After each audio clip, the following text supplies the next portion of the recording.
Aujourd'hui, petit texte, grande question, petite personne, mais pas grand problème.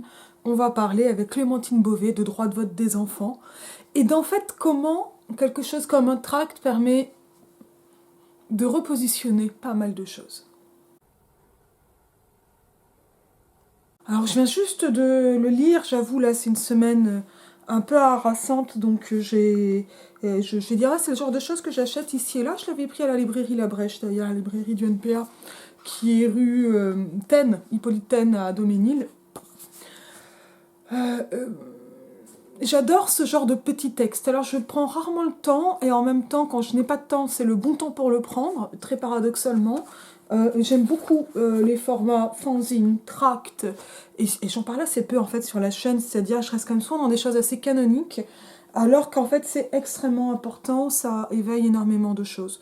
Je pense beaucoup, j'ai pas mal pensé en lisant ce texte à celui de Colette Guillaumin, alors un article, hein, sur la colère des femmes et surtout en fait la théorie. Alors là j'ai oublié le titre, je vais le mettre en description, si j'oublie vous me le dites, hein. C'est-à-dire que vous me le demandez gentiment et aimablement. Quand c'est gentil et aimable, ça passe mieux. Euh, Texte dans lequel Guillaumin explique qu'il n'y a pas de réelle différence entre théorisation et militantisme. Alors je dirais qu'une grande différence, qu'il y a une grande question qui se pose, qui va être celle de dire ou de redire, mais en fait on ne fait jamais que redire, mais à quel point on va quand même dire quelque chose, c'est-à-dire est-ce qu'on est en train d'inventer une théorie, une façon de le dire ou pas. C'est très difficile, ça, comme question, et c'est une question qui va avec des connaissances que on peut en fait redire quelque chose qu'on n'avait pas entendu soi-même. Et ça, c'est aussi quelque chose qui est très intéressant. Bon, tout ça pour dire que j'aime beaucoup les fanzines et les petits textes en format, ça peut être des petits textes grandes idées. J'ai vu que le texte de Michel Ledeuf cheveux longs, idées longues, un truc comme ça. Enfin, ça y est, j'ai oublié le titre, mais de la philosophe Michel Ledeuf venait de sortir. J'ai vu ça sur Instagram d'une librairie à soi. En tout cas, ça fait partie de ce qui m'intéresse dans ce tract que ce fait que ce soit un tract. Alors on est dans les tracts Gallimard, où il y a à boire et à manger, honnêtement. Celui-ci est donc de septembre 2024, donc il a quelques mois puisque nous sommes en... Eh bien, nous sommes déjà en février 2025. Je dis 2024, 2025 comme le 20-20h, cette vieille émission sur le net qui est une des premières émissions de Florence Porcel, une des premières apparitions médiatiques de Florence Porcel.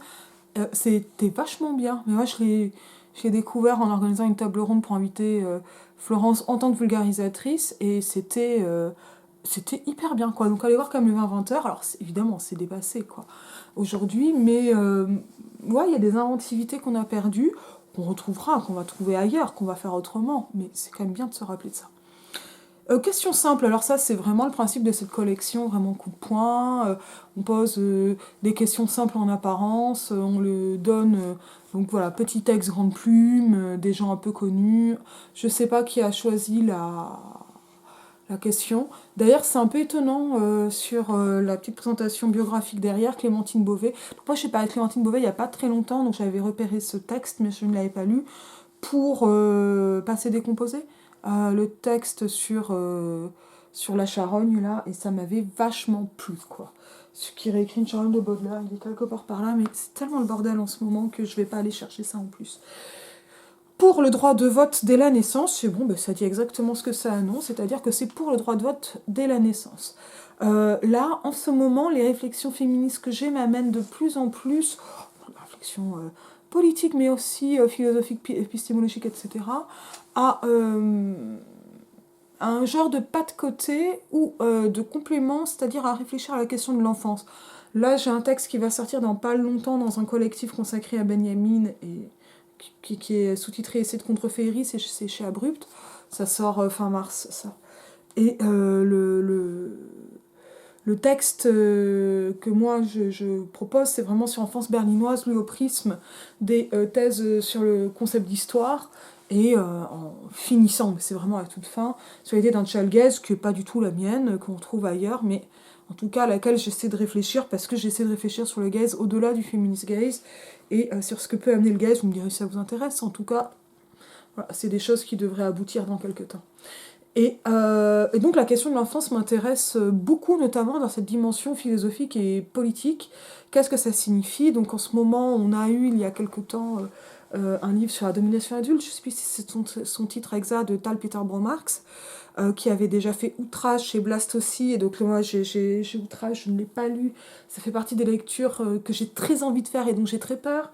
J'ai un Politisé l'enfance chez Burnout, qui est dans ma chambre, mais voilà, qui est un gros bouquin aussi. Enfin, voilà, ça c'est une question qui commence à apparaître, et puis là, mon petit bouquin, grande question, ça tombait bien.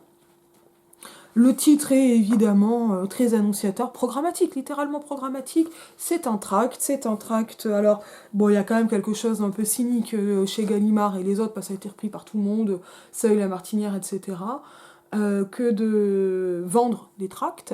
Alors concrètement en manif, ça peut arriver d'avoir du tract à prix libre, etc.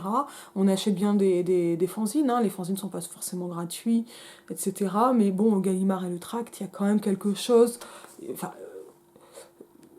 je veux dire, je comprends que Clémentine Beauvais ait répondu à ça, parce qu'avoir une plateforme comme Gallimard et une belle histoire comme celle de Gallimard, même si c'est une histoire qui peut avoir des déceptions. Et puis d'ailleurs, j'ai parlé la semaine dernière d'un livre de chez Gallimard, de la collection d'imaginaire. Enfin, c'est une vraie question, quoi. Mais bon, je trouve quand même que le format tract chez Gallimard a quelque chose d'un peu cynique. Ça c'est dit.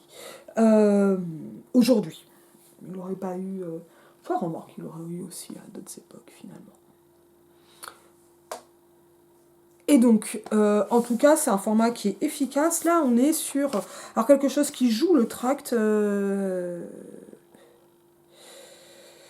avec un petit mot d'Antoine Gallimard à la fin, quelques notes, et donc on est sur un texte qui fait 45 pages, donc ça c'est quand même assez court, et ça c'est quand même quelque chose qui est intéressant parce que c'est de l'ordre d'un chapitre, mais on n'écrit pas du tout de la même façon un chapitre, un fanzine, un manifeste, etc.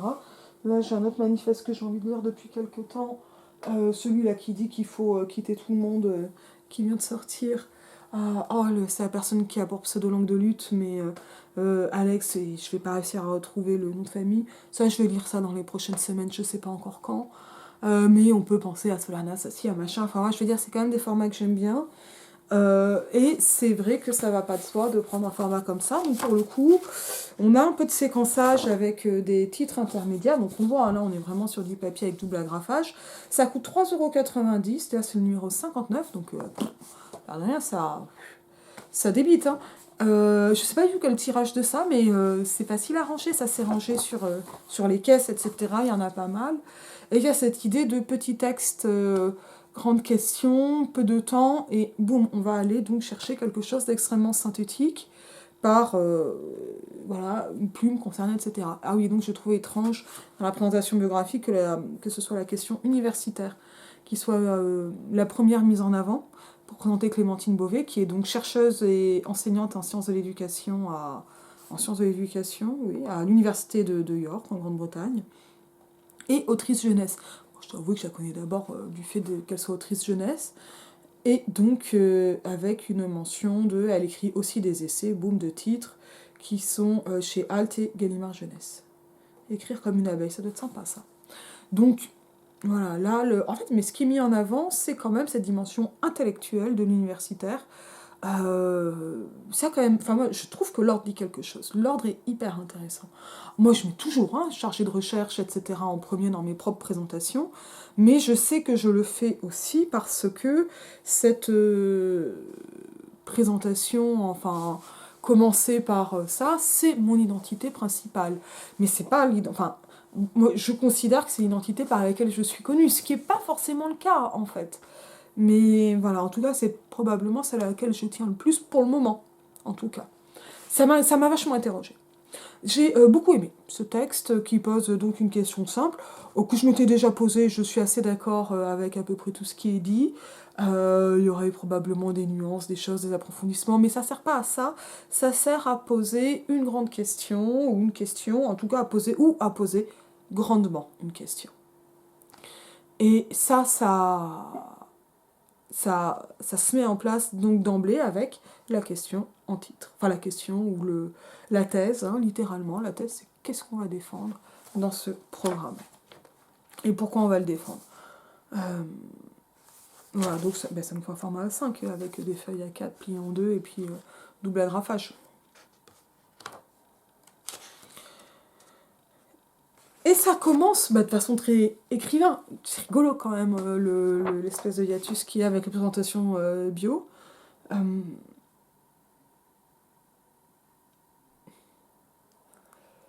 Je savais pas que Gallimard était rue Gaston Gallimard. Alors je trouve pas ça anormal, hein, mais j'avoue, un amusement, je viens de le voir. L'urne est en hauteur, volumineuse, anguleuse, et avant que la petite trappe en plastique ne bascule, il faut patienter le bulletin en position, un nombre pénible de secondes. Du moins quand on tient à bout de bras un enfant de 4 ans qui veut absolument les glisser pour nous. Combien de lumbago à chaque élection chez les parents soucieux d'encourager l'esprit civique de leur enfant en lui octroyant ce geste symbolique. On en profitera pour prendre une photo, c'est trop mignon, un enfant qui joue à voter.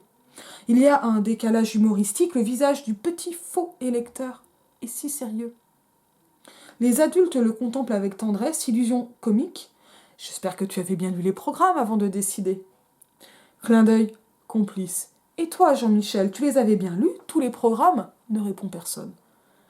Ça y est, le jeu est terminé, l'enfant touche à nouveau le sol, retourne au monde réel. Le monde réel, solide, stable, raisonnable, celui où les enfants ne votent pas.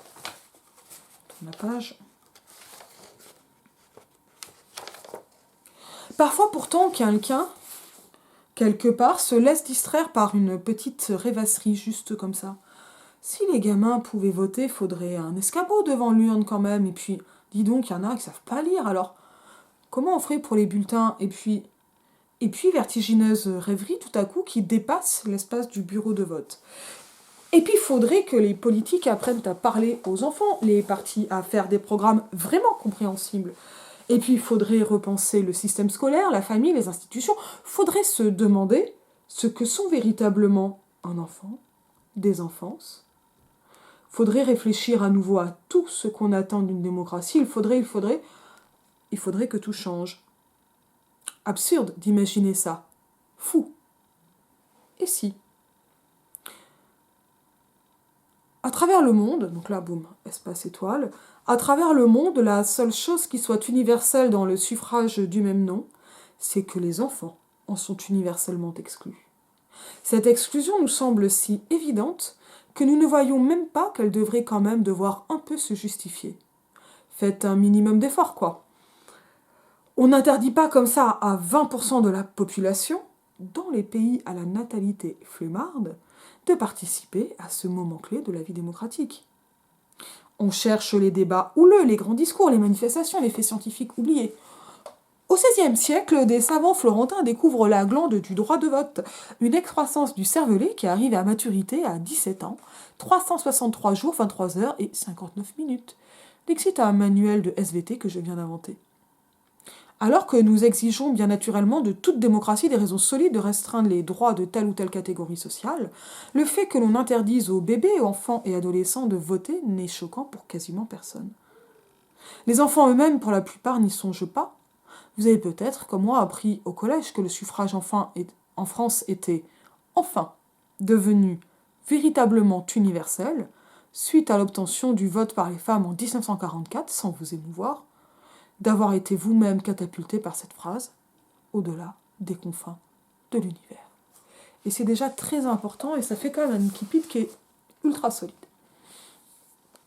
Alors, tout va commencer par une scène qui est familière, et en même temps qui est un simulacre. Et ça, c'est extrêmement intéressant, parce qu'en fait, ce qui est très typique, c'est de jouer à ce jeu du droit de vote, avec une pénibilité, donc ça va être de tenir l'enfant, un nombre pénible de secondes m'a beaucoup plu, mais donc on a toute cette espèce de simulation ordinaire qui masque ce qui ne devrait pas être ordinaire, mais qui est donc cette exclusion universelle du droit de vote des enfants, ou des enfants du droit de vote. Et donc là, il y a vraiment quelque chose qui est très, très saisissant dans dans la mise en scène qui est à la fois qui donne une impression de grande singularité parce qu'elle est extrêmement détaillée, et puis même le fait qu'elle soit ressentie comme pénible, nous rappelle bien qu'on est du côté de l'adulte, mais ce sont les adultes qui vont acheter les tracts Gallimard. Alors j'aimerais bien savoir d'ailleurs si Clémentine Beauvais a été sollicitée en tant que telle pour la question qu'elle veut ou pour une question spécifique. Ça, je trouve que ça serait quand même intéressant. Mais en tout cas, mais il y a une part de recherche à ce questionnement qui apparaît un peu à la fin, mais je ne vais pas explorer ça, et avec de la référence un peu biblio, et notamment une interview ad hoc pour ce texte. Donc en tout cas, on va avoir une scène qui est donc très forte politiquement, parce que chacun va s'y reconnaître, et en même temps on a l'impression de lire un moment d'un enfant unique, et avec aussi ces questions qui sont donc laissées sans les réponses proposées par ici la narratrice-locutrice, mais les adultes ont-ils, enfin donc Jean-Michel, a-t-il lui-même lu tous les programmes comme il s'en amuse le demandant à un enfant. Et après cette scène très singulière, c'est la question de l'universalité qui va se poser, ce qui va amener une espèce de rupture de rythme et d'empan, en fait, extrêmement frappante. Rupture qui amène en suivant à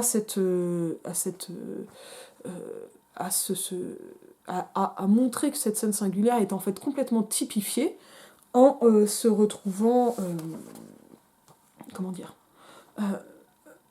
comme la scène de l'exclusion universelle des enfants, au point même que les enfants eux-mêmes apprennent l'idée, l'existence d'un suffrage universel sans réaliser qu'ils en sont exclus. Et ça c'est quelque chose qui m'a beaucoup frappée, parce que c'est vraiment une chose que je me suis pas dite enfant, et je me demandais qu'est-ce que je voterais quand je serais grand, mais pas si j'avais le droit de vote. Donc j'avais tellement intégré ça, que là j'ai vraiment compris ce moment où en fait les femmes n'avaient pas le droit de vote et ne devaient pas le remettre en question, c'était juste comme ça. Alors c'était discuté, mais ça dépendait aussi d'où vous vous situiez par rapport à ces discussions. À ce niveau-là, je pense à une scène très belle, enfin que j'ai trouvée très belle, de mon petit cousin, donc le fils de ma cousine, de ma Germaine, et de ma grand-mère, celle qui vient de décéder, et donc qui était son arrière-grand-mère.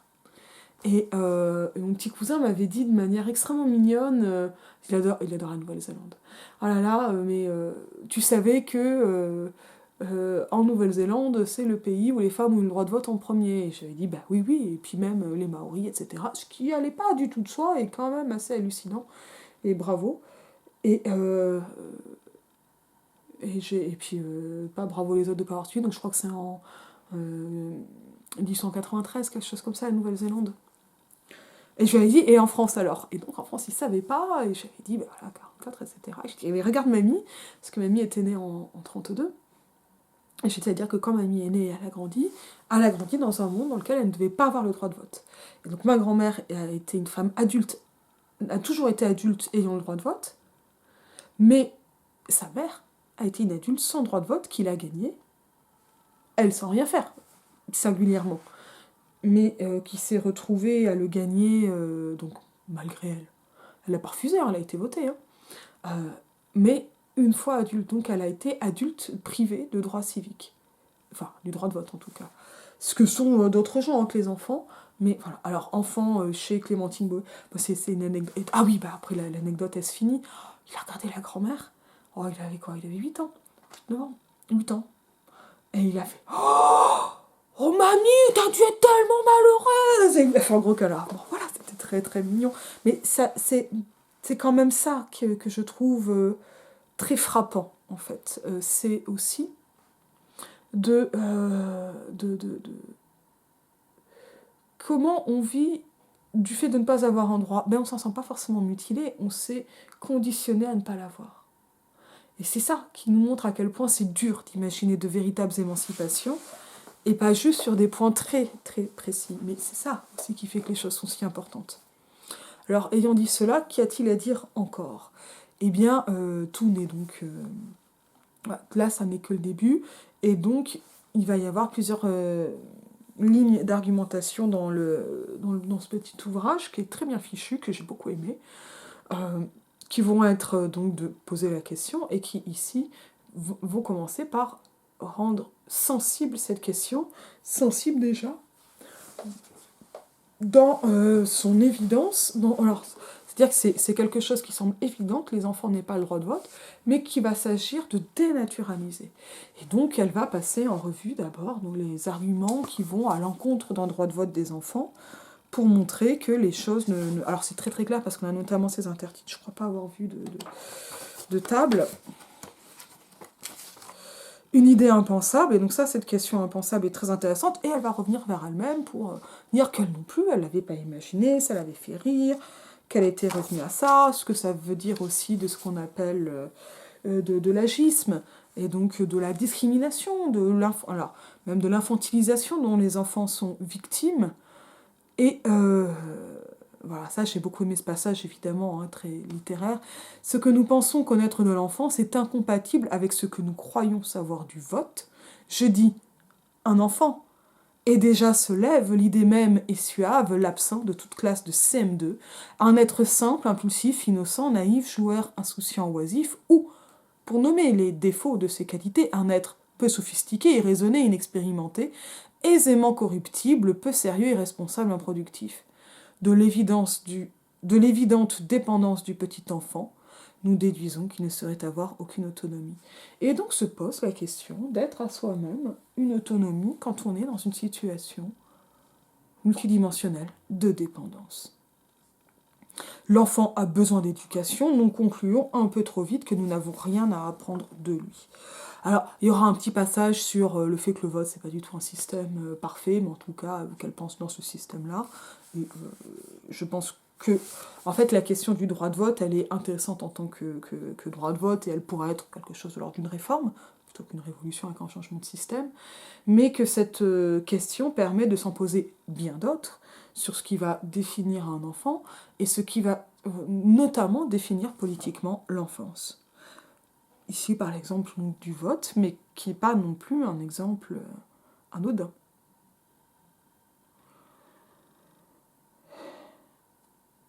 Et donc, voilà, alors, en mettant en exergue, là, alors non seulement l'impossibilité à trancher complètement entre les différents stades de l'enfance et l'âge adulte, les compétences cognitives que n'ont pas les enfants, mais aussi celles que les adultes n'ont plus. Par exemple, l'apprentissage des langues dans un âge tendre, que l'on qualifie de tendre, ou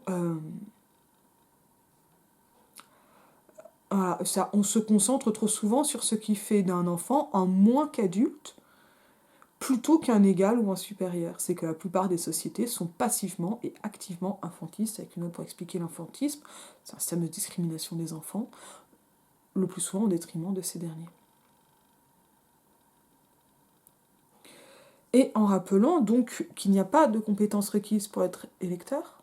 Alors ça aurait été génial de l'articuler avec la question carcéraliste du fait qu'on perd ses droits civiques, notamment le droit de vote quand on est en hôpital psychiatrique et en prison. Alors en hôpital psychiatrique, je ne sais pas si c'est institutionnel ou de toute façon légal. On perd son droit de vote quand on est sous tutelle aussi, il me semble. Enfin, il y a quand même pas mal de...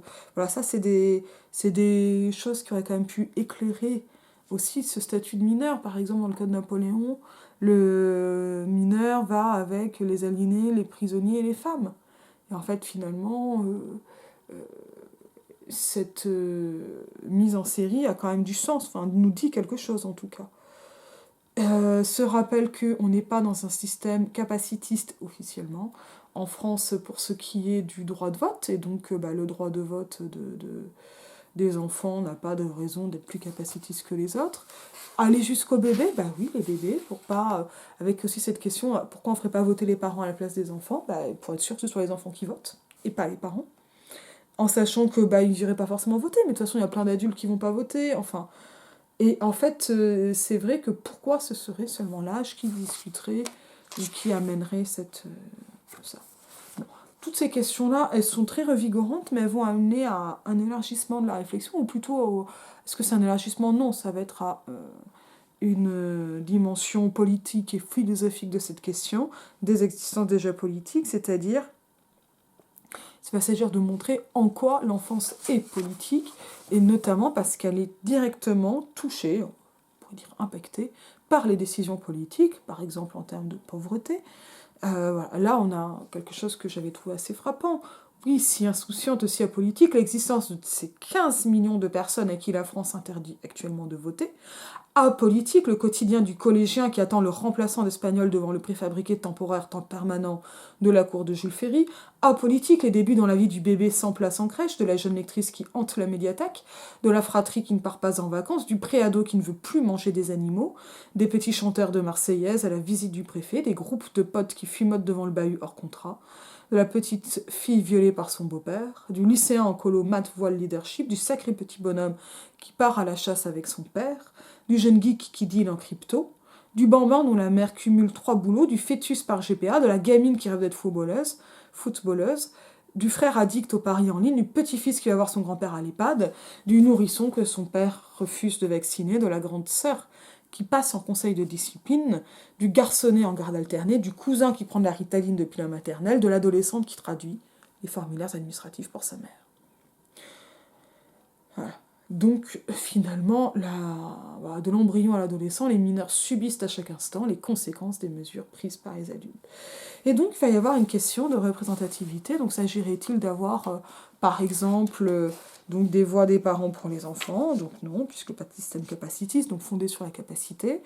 S'agirait-il de comment donner un pouvoir réel aux enfants? Alors, ça veut dire qu'en fait, ce tract, on peut le lire comme un exercice de pensée, pour parler du droit de vote, pour parler de l'enfance, mais je pense qu'il faut le lire comme un programme réel, pour donner le droit de vote aux enfants. Moi, je suis assez d'accord, en fait. Et je suis assez d'accord aussi avec ces restrictions qui sont de ne pas refuser... alors, par exemple, est-ce qu'il s'agirait de donner des voix proportionnellement différentes au temps qui va rester à vivre? Donc les vieux auraient une voix moindre que les jeunes qui auraient plus de temps à vivre. Et en expliquant que ce serait juste un autre agisme, une autre discrimination fondée sur l'âge.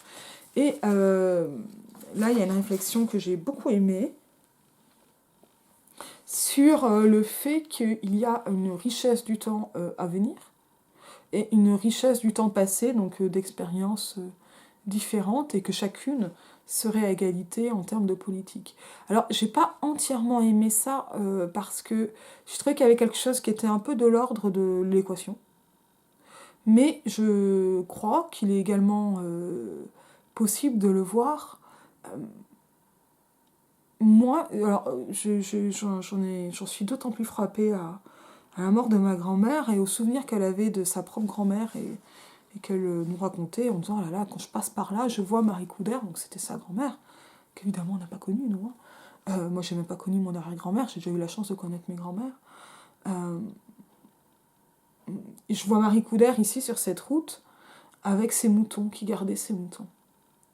Et donc nous, maintenant, quand on passe à cet endroit précis d'une route en Dordogne, on voit pas Marie Coudert, parce que Marie Coudert, on l'a jamais vue, on a le souvenir de la grand-mère. Et c'était quelque chose que je m'étais dit aussi à la mort de Daniel Langlois-Berthelot, à savoir qu'il y a un souvenir de souvenir qui fait qu'on est encore au 19e siècle, c'est-à-dire on est le produit de son époque, et ça fait qu'il y a beaucoup de 18e siècle dans le 19e, du 19e dans le 20e, et c'est peut-être davantage en ce thème qu'en richesse que je vous parlerai, pour encore enlever quelque chose d'un peu comptable. Bon, une question de risque sur, voilà, est-ce que les enfants ne seraient pas corrompus, est-ce qu'ils voteraient bien, etc. Bon, voilà, elle y répond bien, moi c'est pas une question qui m'a beaucoup intéressée. Comment faire? Eh bien, il y aurait des détails à régler, d'autres qui sont déjà dans le texte. Ça, c'est des parts qui sont intéressantes, hein, mais qui, moi, m'ont moins intéressée. Mais de toute façon, ce qui m'a plus intéressé, c'est cette question politique de l'enfance. À prendre réellement au sérieux, c'est-à-dire pour accepter, non pas pour révéler ou pour donner, mais pour accepter toute la dimension politique de l'enfance. Et à partir de là, accepter de littéralement la découvrir, c'est-à-dire la rendre finalement visible. Hein. Et avec, là, c'est l'intertitre des affinités électives, qui est très très bien choisi, en référence à Goethe et à la chimie, sur finalement qu'est-ce que ça amènerait de rajouter, on va dire entre 15 et 20% de l'électorat, en élargissant comme ça le droit de vote aux jeunes. En fait, est-ce que ça n'amènerait pas, ne serait-ce que par une espèce de massification, un déplacement démographique du vote, à conduire à toute toute une réorientation des problèmes, par exemple sur l'écologie, etc., pour voir comment les choses se passeraient autrement. Alors concrètement, la question du droit de vote des femmes n'a pas exactement amené ça. Celle de l'âge pourrait l'amener différemment. Je serais très intéressée pour le voir. En tout cas, c'est quelque chose qui m'intéresse beaucoup, mais je ne sais pas encore... moi, je ne sais pas y répondre. Mais c'est une question dont j'apprécie qu'elle soit posée, et que je ne m'étais pas posée du tout toute seule, là.